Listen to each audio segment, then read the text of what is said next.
अहिंसा का मतलब ये कभी नहीं है कि आप अपने आप को जो अपराधी किस्म के लोग हैं उनके हवाले कर दो, वो आपको मार डालें, आपको लूट जाएं। बाबा साहब डॉक्टर भीमराव अम्बेडकर ये जानते थे कि मेरे लोगों के लिए जो मैं सुविधाएं जुटा रहा हूँ, ये भेड़ियों के बीच में अपने समाज छोड़ रहा हूँ मैं। ये भेड़िए जो हैं, जब इनको दाव मिलेगा, जब इनको मौका मिलेगा, तो इनको खाने में कसर नहीं छोड़ेंगे। इसलिए मुझे मेरे समाज को एक अच्छी राह दिखाना बहुत जरूरी है, ताकि उस मार्ग पे चल के वो जल्दी से जल्दी इस आरक्षण से, ये बैसाखी से अपना पीछा छुड़वा लें। हमारे यहाँ ऐसे होता है, ये जो शब्दावली है, ये टर्म जो है, ये बड़ी घातक है कि हमारे यहाँ ऐसा होता है।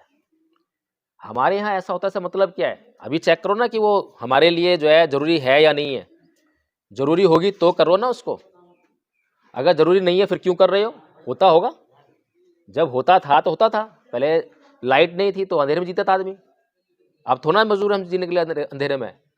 पहले शिक्षा कितनी कठिन परिस्थितियों में लेनी पड़ी थी, अब तो स्कूल है, कॉलेज हैं, डेस्क पे बैठ के पढ़ाई कर। बौद्ध महिलाएं जो साजो श्रृंगार करती हैं, मांग में सिंदूर भरती हैं, बिंदी लगाती हैं, चूड़ियाँ पहनती हैं, मंगलसूत्र पहनती हैं, बिछिया पहनती हैं, पाजेब पहनती हैं, ये सब कौन सी संस्कृति का प्रतीक है? हिंदू संस्कृति का प्रतीक तो है, क्योंकि हिंदू धर्म में ही इन सब गहनों को सुहाग की निशानी बताया है। बौद्ध तो नहीं कहते कि सुहाग की निशानी है, बौद्ध तो समानतावादी धर्म है। अगर स्त्री के लिए सुहाग की निशानी पहननी जरूरी होनी चाहिए तो पुरुष के लिए भी सुहाग की निशानी पहनना जरूरी होनी चाहिए। इतने लाख अगर बौद्ध होते इस देश में, तो क्या ये भारत में बौद्ध धर्म फैलने में ज़्यादा देर लगती? क्या नहीं लगती। तो कारण क्या रहा? कारण क्या रहा कि मतलब जो है बौद्ध दिखाई नहीं देते? कारण ये रहा कि बौद्ध धर्म के अपनाने के नाम पर कुछ बातों में परिवर्तन कर पाए, और बौद्ध धर्म का जो गुण था उसको कभी अपना ही नहीं पाए। गुण से बुद्ध कोई भी बात बोल रहे हैं तो सिर्फ एक ही उद्देश्य को रखकर बोल रहे हैं कि मनुष्य का कल्याण होना चाहिए। कोई रूल नहीं, कोई नियम नहीं, कोई सिद्धांत नहीं, और जो सिद्धांत हैं वो भी मनुष्य के कल्याण के लिए बदले जा सकते हैं। जब भी ऐसा लगे कि इस सिद्धांत से मनुष्य का भला नहीं होगा, इस सिद्धांत से मनुष्य का कल्याण नहीं होगा, तुरंत बदल दो, कोई रिजिडनेस नहीं है। इससे अच्छा धर्म कहाँ मिलेगा? किसी धर्म में ये बात नहीं है। कोई धर्म जो है मनुष्य के कल्याण के लिए अपने सिद्धांतों में परिवर्तन करने के लिए राजी नहीं है। गैलीलियो को सजा क्यों मिली? सुकरात ने जहर का प्याला क्यों पिया? गैलीलियो ने अपनी दूरबीन लगा के आकाश में देखा और देख के ये बताया कि भाई ये जो ईसाइयों की बाइबल जो कहती है सूरज और चांद सितारों के बारे में, पृथ्वी के बारे में, तो गलत है, ऐसा नहीं है। अब वो देखकर जो है सच्चाई बयां कर रहा है, और इसलिए जो है उसको सजा भुगतनी पड़ी। समझ रहे हैं? तो क्यों भुगतनी पड़ी? क्योंकि ईसाई धर्म जो है अपनी मान्यताओं में, अपने सिद्धांतों में, अपने रिवाजों में परिवर्तन करने के लिए तैयार नहीं है। जब बाबा साहेब इलेक्शन लड़ रहे थे लोकसभा का, तो कांग्रेस ने एक अदना सा खिलाड़ी जो है, क्रिकेट खिलाड़ी, उनके सामने खड़ा कर दिया और वो उससे चुनाव हार गए। समाज क्या दे पाया? कुछ भी नहीं। लेकिन आजीवन जब तक वे मरे तब तक इस समाज के लिए ही जिए। तो जब धर्म परिवर्तन की बात आई तो तब वो कैसे चूक सकते थे समाज के लिए काम करने में? तब भी कोई बेईमानी नहीं, रत्ती भर बेईमानी नहीं, 1% भी अपने लिए कुछ नहीं। सारा जो त्याग, समर्पण, बलिदान जो है अगर अपने लोगों के लिए किया है, इस समाज के लिए किया है, इस देश के लिए किया है, तो इस देश के लिए, इस देश के लोगों के लिए एक कल्याणकारी धर्म होना ही चाहिए। बहुत अध्ययन किया फिर, और अकेले बौद्ध धर्म का अध्ययन नहीं करा। अगर खाली बौद्ध धर्म का अध्ययन किया तब भी दोष लगता कि आपने तो पढ़ा ही हुआ था इसलिए वही अपना लिया, दूसरे तो पढ़े ही नहीं आपने। सभी धर्मों का अध्ययन किया। और कंपैरेटिव जी बाबा साहब को कहते हैं कि भाई अंबेडकर, तुम हिंदू धर्म में रहकर ही अपने लोगों के लिए भलाई का काम करो, सुधार करो, और हिंदू धर्म में भी सुधार करो जहाँ गलतियाँ हैं। तो बाबा साहब कहते हैं कि ठीक है गांधी जी, आप सही कह रहे हैं, एक काम करते हैं, सबसे पहले जो इस की सबसे बड़ी बीमारी है वो है वर्ण व्यवस्था, उसको ख़त्म करते हैं। तो गांधी जी कहते हैं अरे अंबेडकर, ये कैसे हो सकता है? वर्ण व्यवस्था तो हिंदू धर्म की आत्मा है। हमें अच्छी तरह पता है कि जब तक हम संगठित नहीं होंगे, जब तक हमारी कोई समस्या हल होने वाली नहीं है। और ये बात कोई नई तो हम नहीं जान नहीं रहे हैं, हम जब से पैदा हुए जब से सुनते आ रहे होंगे, और हमारे से पहले जो है जो पूर्वज हैं वो भी यही बात कहते आए कि संगठित रहिए, संगठन में ही शक्ति है। फिर आखिर हम जो संगठित क्यों नहीं हो पाए, ये सवाल होना चाहिए ना होना चाहिए? ये सवाल कभी हम लोग अपने दिमाग से करते हैं क्या? जब भी हम जो बात करते हैं केवल एक ही बात करते हैं कि संगठित हो जाओ। अभी भी समाज में एक चर्चा चल रही है कि मायावती है, रावण है, और भी जो जैसे राजेंद्र पाल गौतम जी हैं, ये सारे नेता अगर इकट्ठे हो जाएं तो हम लोग इस देश में जो है राजनीतिकता प्राप्त कर लेंगे, शक्ति प्राप्त कर लेंगे। सभी जानते हैं, तो बड़ी मोटी मोटी बात है, 5 साल का बच्चा भी जानता है। तो वो भिक्खू बोला कि भाई बात तो आप बिल्कुल ठीक कह रहे हैं, इसको तो 5 साल का बच्चा भी जानता है कि ये करना चाहिए और ये नहीं करना चाहिए, लेकिन जब आचरण की बात आती है तब 60 साल का बुढ़ा भी इस बात पे आचरण नहीं कर पाता। तो हमारी समस्या ये नहीं है कि हम जानते नहीं हैं, हम जानते हैं, लेकिन हमारी समस्या ये है कि उसका फॉलोअप नहीं मिल पा रहा, उस पर आचरण नहीं हो पा रहा। तो जो आचरण नहीं हो पा रहा, तो हमारी असली समस्या जो है कि आचरण क्यों नहीं हो पा रहा, वो एक जो प्रश्न चिन्ह है वो हमारी असली समस्या है और होनी चाहिए। तो समाज में अभी तक इस बात पे चिंतन जो है नहीं हो पाया है।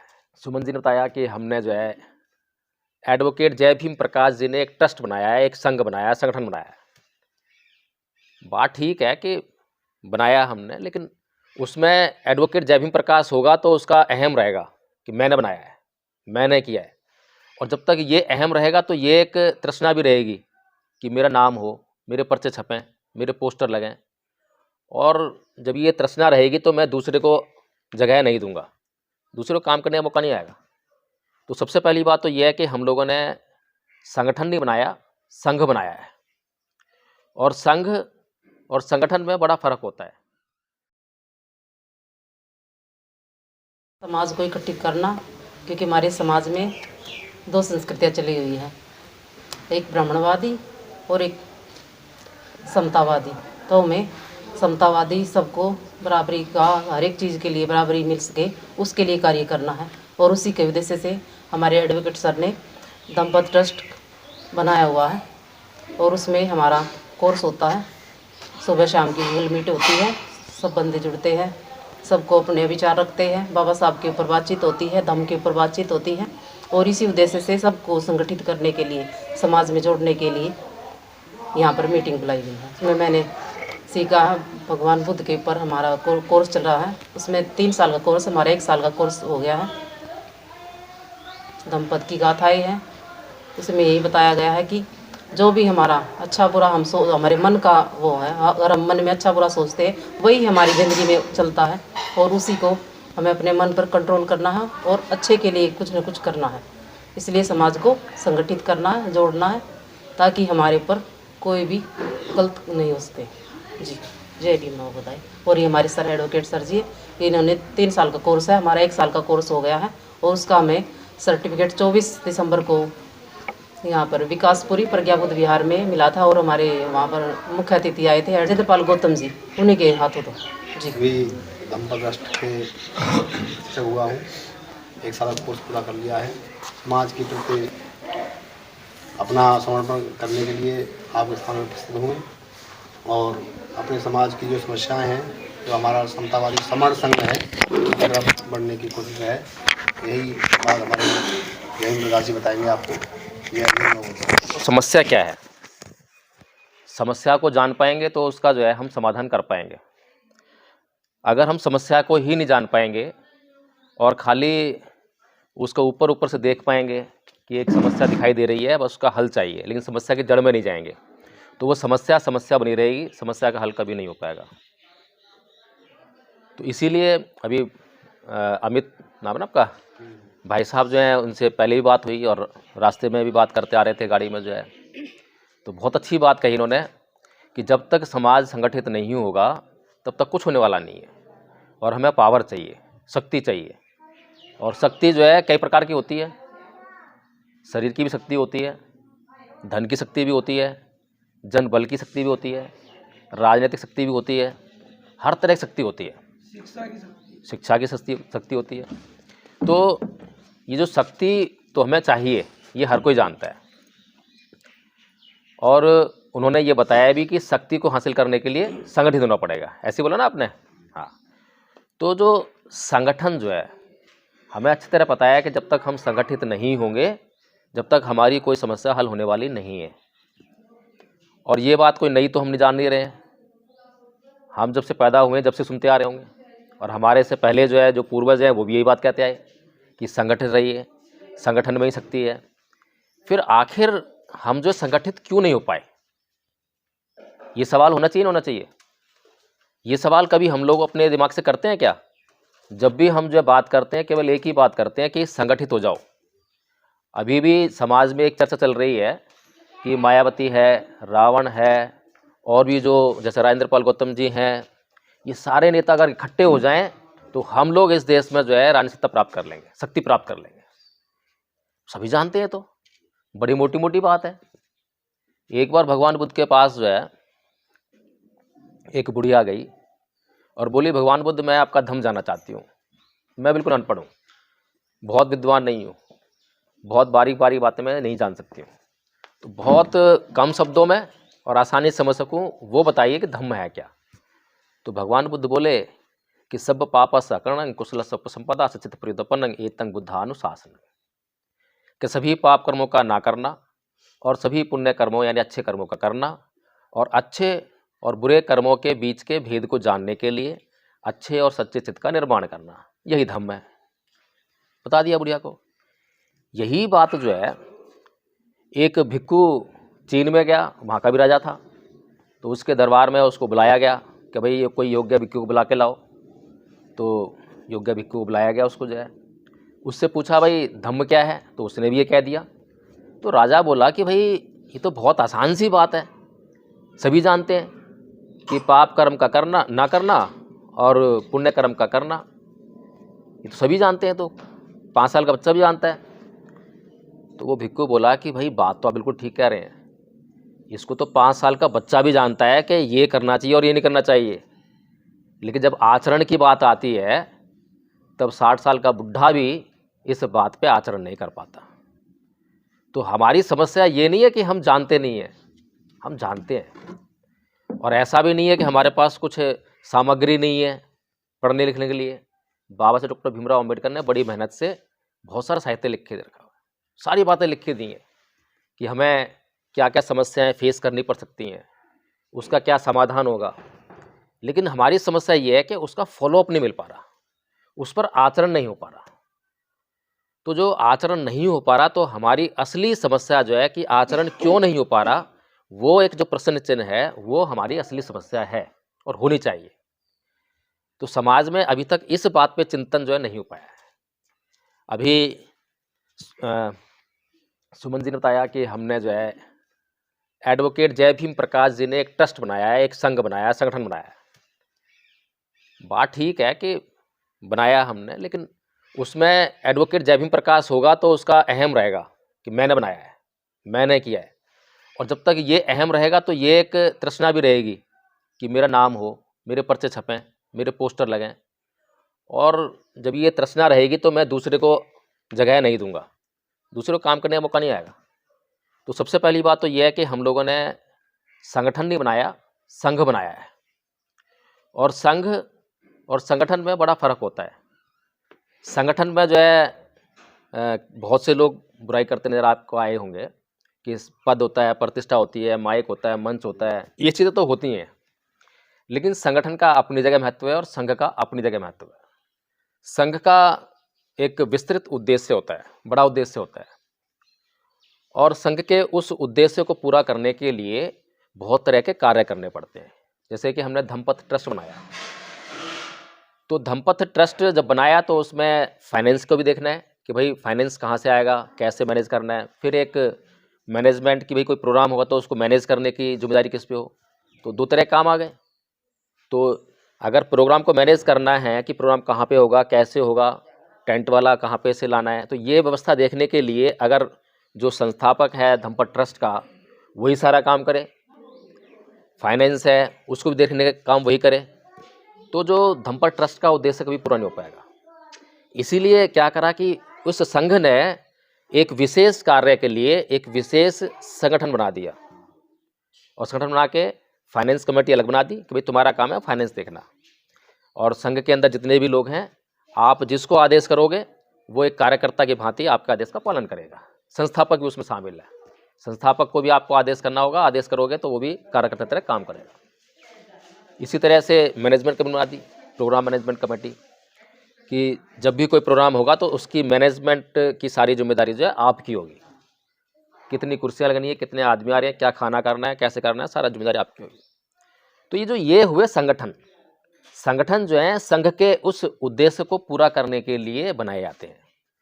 संगठन में बुराई कब पैदा हो जाती है? जब उसमें जो पद प्रतिष्ठा का मामला आ जाता है, अहम आ जाता है। और ये अहम जो है, यही सबसे बड़ी समस्या है कि हम संगठित नहीं हो पाते। भगवान बुद्ध ने हमें बहुत ही शानदार, बहुत सुंदर धर्म दिया, और परम पूज्य बाबा साहेब डॉक्टर भीमराव अंबेडकर ने उसकी तरफ इशारा भी किया। और जब परम पूज्य बाबा साहेब डॉक्टर अंबेडकर ने 14 अक्टूबर 1956 को धर्म परिवर्तन किया, तो उनके भीतर हमारा विश्वास था, आस्था थी, श्रद्धा थी बाबा साहेब के अंदर, कि बाबा साहेब हमारे मसीहा हैं, दलितों के मसीहा हैं, हमारे लिए उन्होंने इतना त्याग किया है, समर्पण किया है। तो उनके अंदर इतनी श्रद्धा थी, जैसे कि हम लोग लाइक करते हैं ना, किसी हीरो को लाइक करते हैं, तो उसके पीछे पीछे हम जो है कुछ भी कर लेते हैं। जैसे कि सलमान खान को कोई बच्चा लाइक करता है, तो जैसे सलमान खान ने हेयर कट करा लिए, वैसे ही उसके हेयर कट दिखाई देगा आपको। जैसे कपड़े लेकर आएगा वैसे कपड़े पहन लग जाएगा, जैसे जूते पहनेगा वैसे जूते पहनेगा। तो फॉलोअप होता है, अपने एक आदर्श जिसको मान लेता है उसका फॉलोअप होता है। तो ऐसे ही परम पूज्य बाबा डॉक्टर अम्बेडकर को जब हमने फॉलो किया 14 अक्टूबर 1956 को, तो लाखों लोगों ने उनके पीछे बौद्ध धर्म की दीक्षा ले ली, बौद्ध धर्म अपना लिया, हिंदू धर्म छोड़ दिया। अब हमारे समाज के सामने बड़ी समस्या है, बड़ी भारी समस्या है कि बाबा साहेब डॉक्टर भीमराव अंबेडकर ने हमें बौद्ध धर्म क्यों दिया, बौद्ध धर्म ही क्यों दिया। और भी एक तो चलो हिंदू धर्म में तो थे ही, हिंदू धर्म छोड़ा, क्यों छोड़ा सबको पता है कि बहुत ही बुरी स्थिति में आ गए थे हम लोग जो, और उस स्थिति से बाहर निकालने के लिए हिंदू धर्म के पास कोई रास्ता नहीं था। जब गांधी जी बाबा साहब को कहते हैं कि भाई अंबेडकर, तुम हिंदू धर्म में रहकर ही अपने लोगों के लिए भलाई का काम करो, सुधार करो, और हिंदू धर्म में भी सुधार करो जहाँ गलतियाँ हैं। तो बाबा साहेब कहते हैं कि ठीक है गांधी जी, आप सही कह रहे हैं, एक काम करते हैं, सबसे पहले जो इस की सबसे बड़ी बीमारी है वो है वर्ण व्यवस्था, उसको ख़त्म करते हैं। तो गांधी जी कहते हैं अरे अंबेडकर, ये कैसे हो सकता है, वर्ण व्यवस्था तो हिंदू धर्म की आत्मा है। तो बाबा साहेब ने कह दिया भाई ठीक है, अगर ये आत्मा है तो यही हमारी समस्या की असली जड़ है। अगर ये ख़त्म नहीं हो सकती और ये ख़त्म होती हिंदू धर्म ढह जाएगा तुम्हारा जो है, तो फिर उसका फ़ायदा कुछ नहीं वहाँ रहने का। तो हिंदू धर्म छोड़ दिया। और जब हिंदू धर्म छोड़ा, 13 अक्टूबर सन 1935 को ये घोषणा की थी कि मैं हिंदू धर्म में पैदा हुआ, मेरे बस की बात नहीं थी, लेकिन मैं हिंदू धर्म में मरूंगा नहीं। उसके बाद ही पूरे देश में हलचल शुरू हो गई, सभी धर्मों के लोगों में हलचल शुरू हो गई। सभी धर्म के लोग जो हैं, नेता धर्म के, वो ये चाह रहे थे कि बाबा साहेब जो हैं उनके धर्म को स्वीकार कर लें। ईसाई लोग चाह रहे थे कि ईसाई बन जाएं, मुसलमान चाह रहे थे कि वो मुसलमान बन जाएं, सिख चाह रहे थे सिख बन जाएं वो जो है, जैनी चाह रहे थे कि वो जैन बन जाएं। सबकी इच्छा थी और सबने जो है अपने अपने हिसाब से कुछ ना कुछ जो है पेशकश भी की। सिख बनने के लिए पटियाला की रियासत के महाराजा ने पेशकश की, भाई आपको जो है आधी जमींदारी दी जाएगी या कुछ भी जो है। निज़ाम ने हैदराबाद के जो है उनने भी बहुत सारी पेशकश की, आपको इतने रुपए दिए जाएंगे, आपके लोग सुखी रहेंगे। लेकिन अगर बाबा साहेब के लिए धर्म निजी मामला होता तो ज़रूर वो जो है ये सब जो है स्वीकार कर लेते, कुछ भी ले लेते। लेकिन बाबा साहेब ने अपनी ज़िंदगी जो है इस समाज के नाम कर रखी थी कि इस ज़िंदगी पर मेरा तो कोई अधिकार है ही नहीं, ये ज़िंदगी मेरे समाज के लोगों के लिए है। और इस बात को मुझे कहने में किसी प्रमाण को देने की आवश्यकता नहीं है। आप सभी जानते हैं कि बाबा साहेब ने क्या क्या कष्ट झेले और इस समाज ने बाबा साहेब को क्या दिया दुत्कार के अलावा। बाबा साहेब को कभी सम्मान तो नहीं मिला समाज से। जब बाबा साहेब इलेक्शन लड़ रहे थे लोकसभा का, तो कांग्रेस ने एक अदना सा खिलाड़ी जो है, क्रिकेट खिलाड़ी, उनके सामने खड़ा कर दिया और वो उससे चुनाव हार गए। समाज क्या दे पाया? कुछ भी नहीं। लेकिन आजीवन जब तक वे मरे तब तक इस समाज के लिए ही जिए। तो जब धर्म परिवर्तन की बात आई तो तब वो कैसे चूक सकते थे समाज के लिए काम करने में? तब भी कोई बेईमानी नहीं, रत्ती भर बेईमानी नहीं। 1% भी अपने लिए कुछ नहीं। सारा जो त्याग, समर्पण, बलिदान जो है अगर अपने लोगों के लिए किया है, इस समाज के लिए किया है, इस देश के लिए किया है, तो इस देश के लिए, इस देश के लोगों के लिए एक कल्याणकारी धर्म होना ही चाहिए। बहुत अध्ययन किया फिर, और अकेले बौद्ध धर्म का अध्ययन नहीं करा। अगर खाली बौद्ध धर्म का अध्ययन किया तब भी दोष लगता कि आपने तो पढ़ा ही वो था इसलिए वही अपना लिया, दूसरे तो पढ़े ही नहीं आपने। सभी धर्मों का अध्ययन किया और कंपैरेटिव स्टडी की, तुलनात्मक अध्ययन किया, तोल के देखा कि किस में वजन ज़्यादा है। तो ये देखा कि बुद्ध का जो धम्म है उसके मुकाबले अन्य धर्म तो धर्म के नाम पर क्या कहें उसको, जाए धर्म तो ठहरते ही नहीं है। बुद्ध कोई भी बात बोल रहे हैं तो सिर्फ एक ही उद्देश्य को रखकर बोल रहे हैं कि मनुष्य का कल्याण होना चाहिए। कोई रूल नहीं, कोई नियम नहीं, कोई सिद्धांत नहीं। और जो सिद्धांत हैं वो भी मनुष्य के कल्याण के लिए बदले जा सकते हैं। जब भी ऐसा लगे कि इस सिद्धांत से मनुष्य का भला नहीं होगा, इस सिद्धांत से मनुष्य का कल्याण नहीं होगा, तुरंत बदल दो। कोई रिजिडनेस नहीं है। इससे अच्छा धर्म कहाँ मिलेगा? किसी धर्म में ये बात नहीं है। कोई धर्म जो है मनुष्य के कल्याण के लिए अपने सिद्धांतों में परिवर्तन करने के लिए राजी नहीं है। इसके उदाहरण में देखें, गैलीलियो को सजा क्यों मिली, सुकरात ने जहर का प्याला क्यों पिया, सभी जानते हैं ना। केवल उन्हीं धार्मिक मान्यताओं के लिए। इतने बड़े वैज्ञानिक थे। गैलीलियो ने अपनी दूरबीन लगा के आकाश में देखा और देख के ये बताया कि भाई ये जो ईसाइयों की बाइबल जो कहती है सूरज और चांद सितारों के बारे में, पृथ्वी के बारे में, तो गलत है, ऐसा नहीं है। अब वो देखकर जो है सच्चाई बयां कर रहा है और इसलिए जो है उसको सजा भुगतनी पड़ी। समझ रहे हैं? तो क्यों भुगतनी पड़ी? क्योंकि ईसाई धर्म जो है अपनी मान्यताओं में, अपने सिद्धांतों में, अपने रिवाजों में परिवर्तन करने के लिए तैयार नहीं है। और बुद्ध कहते हैं कि कोई भी सिद्धांत, रीति रिवाज, परंपरा अगर मनुष्य के कल्याण के आड़े आती हो तो तुरंत चेंज कर दो, खत्म कर दो उसको। धर्म का उद्देश्य तो मनुष्य कल्याण करना है ना। धर्म मनुष्य के लिए है, मनुष्य धर्म के लिए नहीं है। मनुष्य के जीवन जीने के लिए एक साधन है। लेकिन आज क्या धर्म की स्थिति वो है? नहीं है। तो इसी गुण को देखते हुए बाबा साहब डॉक्टर भीमराव अम्बेडकर ने बुद्ध की शरण ग्रहण की और अपने लोगों से भी आह्वान किया, और उनके आह्वान पर लाखों लोगों ने उसी समय जो है बौद्ध धर्म अपना लिया। और उसके बाद जब बाबा साहेब का देहांत हुआ तो उनकी चिता पर कसम खाते हुए, कैसे कहते हैं उसको, कि उनकी चिता पर जो है कसम खाते हुए, प्रतिज्ञा करते हुए लाखों लोगों ने फिर धर्म बदला, फिर बौद्ध धर्म ग्रहण किया। तो इतने सारे, इतने लाखों लोग जो हैं बौद्ध बने, वो गए कहाँ? और इतने लाख अगर बौद्ध होते इस देश में तो क्या ये भारत में बौद्ध धर्म फैलने में ज़्यादा देर लगती? क्या नहीं लगती। तो कारण क्या रहा? कारण क्या रहा कि मतलब जो है बौद्ध दिखाई नहीं देते? कारण ये रहा कि बौद्ध धर्म के अपनाने के नाम पर कुछ बातों में परिवर्तन कर पाए और बौद्ध धर्म का जो गुण था उसको कभी अपना ही नहीं पाए, गुण से दूर रह गए। क्या कर लिया?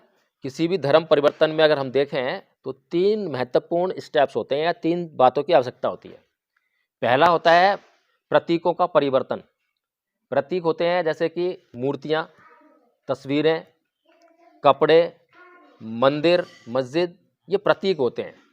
आप जब मस्जिद देखते हो तो क्या लगता है आपको कि ये मुसलमानों का स्थान है। किसी की मूर्ति देखते हो क्या लगता है आपको कि ये जैनियों की है, बौद्धों की है, हिंदुओं की है। तो ये प्रतीक है। या कपड़े पहनने के ढंग से भी कई बार मालूम पड़ जाता है कि ये सिख है, ये मुसलमान है। तो ये हो गया प्रतीकों का परिवर्तन। वो बौद्धों ने कर लिया और वो भी आधा अधूरा करा, पूरा नहीं करा। पहले घरों में जो है हिंदुओं की देवी देवताओं की, ईश्वरों की मूर्तियां थी, वो हटा के बाबा साहेब और भगवान बुद्ध आ गए। ये परिवर्तन कर लिया। कुछ पहले हिंदू मंदिर में आते थे, अब वो बुद्ध विहार जाने लगे, ये परिवर्तन हो गया। लेकिन अभी भी बौद्ध महिलाएं जो साजो श्रृंगार करती हैं, मांग में सिंदूर भरती हैं, बिंदी लगाती हैं, चूड़ियाँ पहनती हैं, मंगलसूत्र पहनती हैं, बिछिया पहनती हैं, पाजेब पहनती हैं, ये सब कौन सी संस्कृति का प्रतीक है? हिंदू संस्कृति का प्रतीक तो है, क्योंकि हिंदू धर्म में ही इन सब गहनों को सुहाग की निशानी बताया है।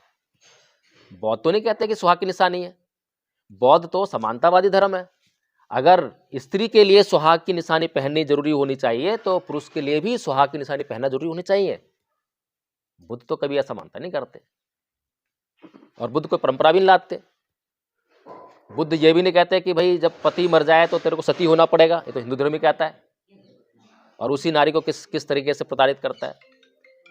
तो एक तो परिवर्तन हो गया प्रतीकों का, वो हमने कुछ हद तक कर लिया लेकिन पूरा नहीं कर पाया। ईमानदारी नहीं है ना, ईमानदारी होती तो हम पूरा बदल देते बिल्कुल, जो है कि नहीं बिल्कुल बदलना है। दूसरा परिवर्तन होता है रीति रिवाज, परंपराओं और तीज त्योहारों का परिवर्तन। जो हमारे उत्सव हैं, त्योहार हैं, उनको बदल देना। तो हमने जो है तीज त्योहार और वो तो छोड़ दिए, दिवाली मनाते थे छोड़ दी, होली मनाते छोड़ दी, रक्षाबंधन छोड़ दिया, वो भी आधे अधूरे हैं अभी भी। मतलब कुछ बौद्ध भी जो है अभी तक फॉलो कर लेते हैं, अरे भाई वो बेटी नहीं मान रही है, वो बहन नहीं मान रही है, ये कह के जो है अभी भी घालमल चलता रहता है। हाँ, रीति रिवाजों में भी आप घालमाल देखेंगे कि रीति रिवाज दिमाग में बसे हुए हैं। कोई भी काम करने जाओ तो तुरंत रीति रिवाज जो दिमाग में बसा हुआ पहले निकल के आता है, ये तो ऐसे होता है, ये तो ऐसे होता है, हमारे यहाँ तो ऐसे होता है, हमारे यहाँ ऐसे होता है। ये जो शब्दावली है, ये टर्म जो है ये बड़ी घातक है कि हमारे यहाँ ऐसा होता है। हमारे यहाँ ऐसा होता है, इसका मतलब क्या है? अभी चेक करो ना कि वो हमारे लिए जो है जरूरी है या नहीं है। जरूरी होगी तो करो ना उसको, अगर जरूरी नहीं है फिर क्यों कर रहे हो? होता होगा, जब होता था तो होता था। पहले लाइट नहीं थी तो अंधेरे में जीता था आदमी, अब थोड़ा मजबूर हम जीने के लिए अंधेरे में। पहले शिक्षा कितनी कठिन परिस्थितियों में लेनी पड़ी थी, अब तो स्कूल है, कॉलेज हैं, डेस्क पे बैठ के पढ़ाई करते हैं।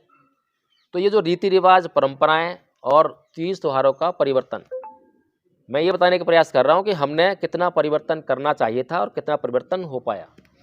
फिर तीसरा और सबसे अहम परिवर्तन जो है वो होता है चित्त का परिवर्तन, मन का परिवर्तन। इस पर तो बिल्कुल भी काम नहीं हुआ। और एकमात्र अगर धर्म परिवर्तन के लिए मैं कहूँ कि केवल बौद्ध धर्म में ये डिमांड रहती है कि आपको चित्त की शुद्धि करनी है। सिर्फ बौद्ध धर्म ही आपको जो ये कहता है कि आपको चित्त को बिल्कुल शुद्ध करना है, चित्त की शुद्धि होने पर ही आपकी मुक्ति है। बाकी किसी धर्म में इतनी अहमियत चित्त को नहीं मिलती है। तो हमने अपने चित्त में कोई परिवर्तन किया क्या? जब हम हिंदू थे तब हमारे अंदर जितनी ईर्ष्या रहती थी क्या कम हुई क्या? उस पर हमने काम कभी सोचा हमने कि हम अब बौद्ध हो गए, अब हम ईर्ष्या नहीं करेंगे। अब जब हम हिंदू थे तो क्रोध क्या करते थे? किसी ने गाली दी तो तुरंत ही क्या रिएक्शन आता है? गुस्से का आता है ना, क्रोध ही निकलता है। तो ये जो रिएक्शन जो है हमारा हिंदू रहते था, तो बौद्धों का रिएक्शन तो चेंज होना चाहिए। बुद्ध शिक्षा तो नहीं है। बुद्ध ने तो यही कहा कि ना ही वेरेन वेरानी समन्ति आचरण अवेरेन जय समन्ति ऐस धर्मो। ये वैर से कभी वैर शांत नहीं होता। और क्या बोला? अकोछे मंग अवधि मंग अजिनी मंग हासी में ये चतंग उपनहंती वेरंग तेसंग नैसम्मति, कि उसने मुझे मारा, उसने मुझे पीटा, उसने मुझे गाली दी, उसने मुझे जीत लिया। जो इस पुरानी बातों को अपने मन में बनाए रखता है उसका वैर कभी शांत नहीं होता। जो बुद्ध ये शिक्षाएं दे रहे हैं तो उसके अनुयायी को क्या करना चाहिए? चित्त में परिवर्तन होगा तो कभी भी एकदम से भड़केगा नहीं। गाली देने पर पहले समता में आएगा, सोचेगा, समझेगा, समाधान देखेगा, शांति की बात करेगा। लेकिन हमारे चित्त में तो जो हिंदू संस्कृति जो बैठी हुई है वो हमारा लगातार नुकसान की जा रही है और हमें समझ में नहीं आ रहा कि हमारा कितना नुकसान हो रहा है। तो जो चित्त में परिवर्तन करना था उसमें हम बिल्कुल नहीं कर पाए, 0/0 बिल्कुल फेल हुए। तो इस तरह से अगर हमने परम पूज्य बाबा साहब डॉक्टर भीमराव अंबेडकर की बातों का अगर फॉलोअप किया तो सिर्फ इतना किया कि पहले मैं जय भीम प्रकाश था, अब जय भीम प्रकाश बौद्ध हो गया। मैंने अपने नाम के आगे लगा लिया बौद्ध। अभी नाम के आगे बौद्ध लगाने से कोई फर्क नहीं पड़ता। मेरा कल्याण तो तब होगा जब मेरे चित्त की दशा सुधरेगी। बाबा साहब डॉक्टर भीमराव अंबेडकर ने बड़ी मेहनत से अपनी विपरीत परिस्थितियों में, अपनी विपरीत मानसिकता के लोगों के बीच में, एक तरह से कहें कि दुश्मन लोगों के बीच में रहकर भी जो है संविधान में हमें आरक्षण की सहूलियत देने का काम किया। आरक्षण दिया ना हमें, उसकी वजह से नौकरियों में आ गए और अच्छी सुविधाएं मिली। लेकिन बाबा साहब डॉक्टर भीमराव अंबेडकर ये जानते थे कि मेरे लोगों के लिए जो मैं सुविधाएं जुटा रहा हूँ, ये भेड़ियों के बीच में अपने समाज छोड़ रहा हूँ मैं। ये भेड़िए जो है जब इनको दाव मिलेगा, जब इनको मौका मिलेगा तो इनको खाने में कसर नहीं छोड़ेंगे। इसलिए मुझे मेरे समाज को एक अच्छी रास्ता दिखाना बहुत ज़रूरी है, अच्छी राह दिखाना बहुत ज़रूरी है, ताकि उस मार्ग पे चल के वो जल्दी से जल्दी इस आरक्षण से, ये बैसाखी से अपना पीछा छुड़वा लें। ये सोच बाबा साहब की थी। तो बाबा साहब बुद्ध की शरण दे रहे हैं, और बुद्ध क्या कह रहे हैं? बुद्ध जो है चित्त में परिवर्तन की बात कर रहे हैं। बुद्ध जो है बात कर रहे हैं कि जो अगर हमारा चित्त शुद्ध हो गया तो कोई सी बैसाखी की जरूरत नहीं है। बुद्ध कहते हैं कि अपमादो अमतपदंग पमादो मचनुपदंग अपमता न मीयंती ये पमता यथामता। यानी कि जो प्रमाद है वो मृत्यु पद के समान है, और अप्रमाद वो अमृत पद के समान है।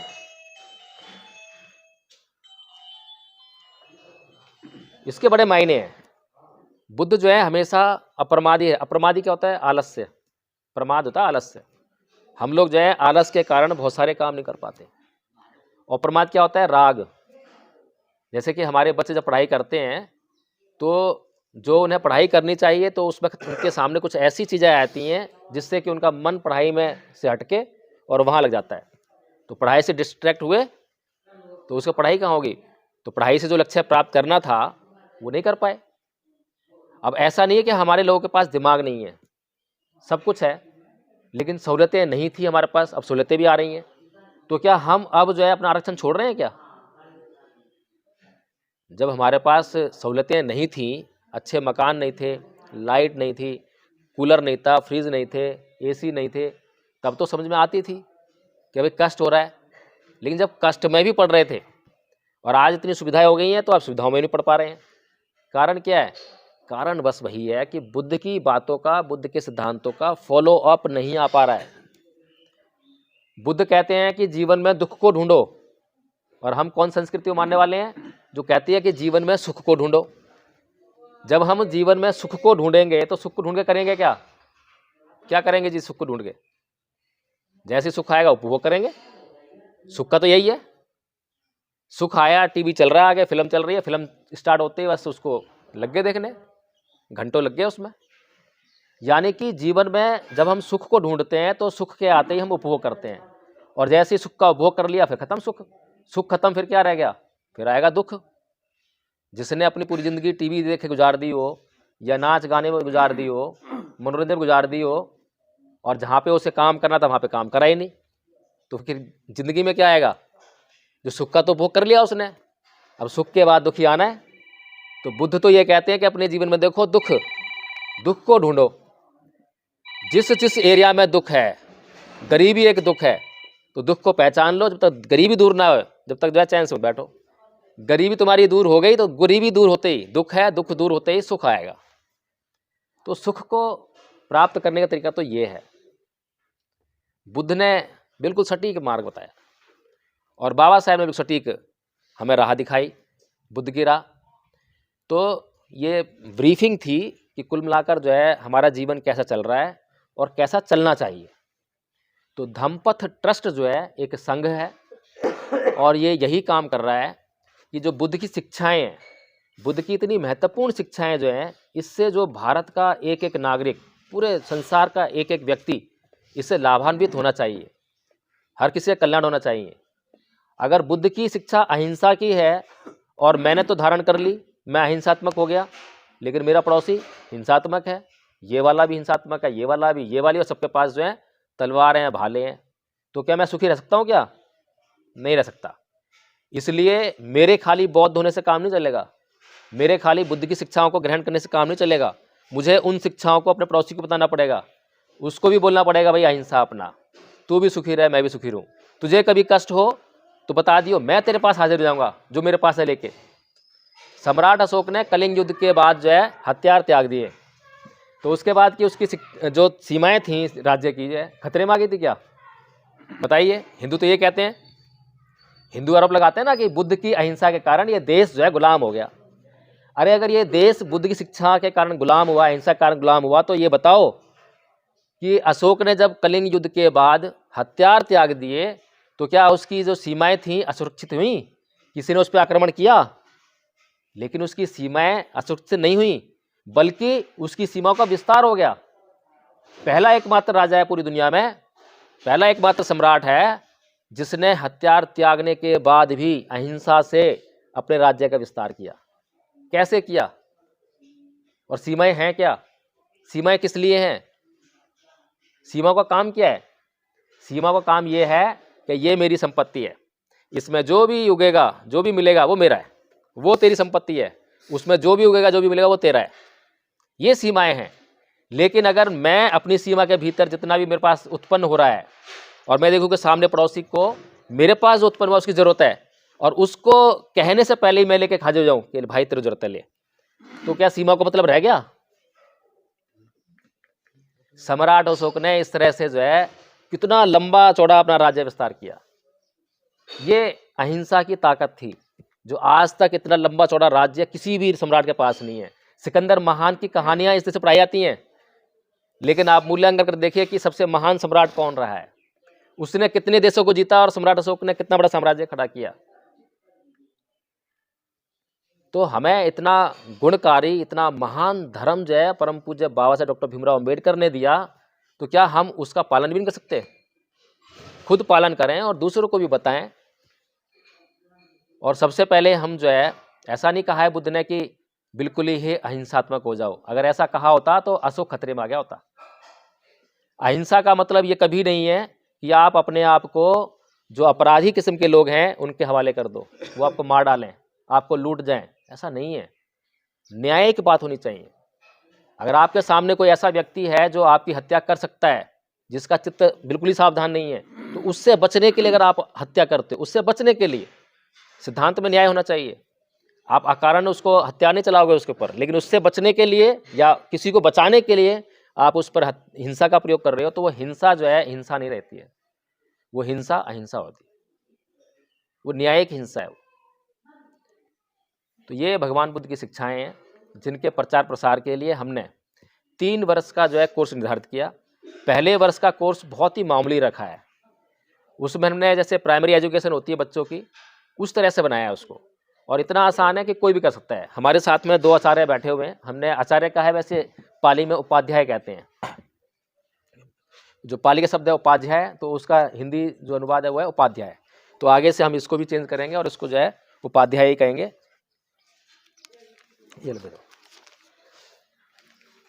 और दोनों आचार्य में बैठे हुए हैं। पूरा कोर्स जो आपके हाथ में आ रहा है, ये सारा कोर्स इन्होंने किया हुआ है। पाली में भी इनको याद है और उसकी हिंदी भी याद है। और ये कोर्स जो है हम लोग, कोई भी हमारे सामने आता है, बैठता है, तो 1 या 2 दिन में मुश्किल से हम जो है उसको सिखा देते हैं, रटा देते हैं। सुमन जी बैठी हैं, इनको 10 गाथाएं याद है पाली में, जबकि आप पाली को संस्कृत समझते होगे। आपने पाली नाम भी पहले सुना होगा, पहली बार सुना होगा, इससे पहले शायद नहीं सुना होगा। है जी, सुनाया तो जो, हाँ जी जी जी,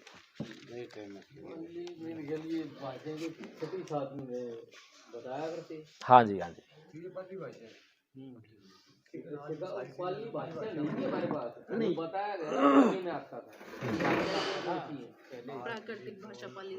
तो जो एक सवाल था वो रह गया।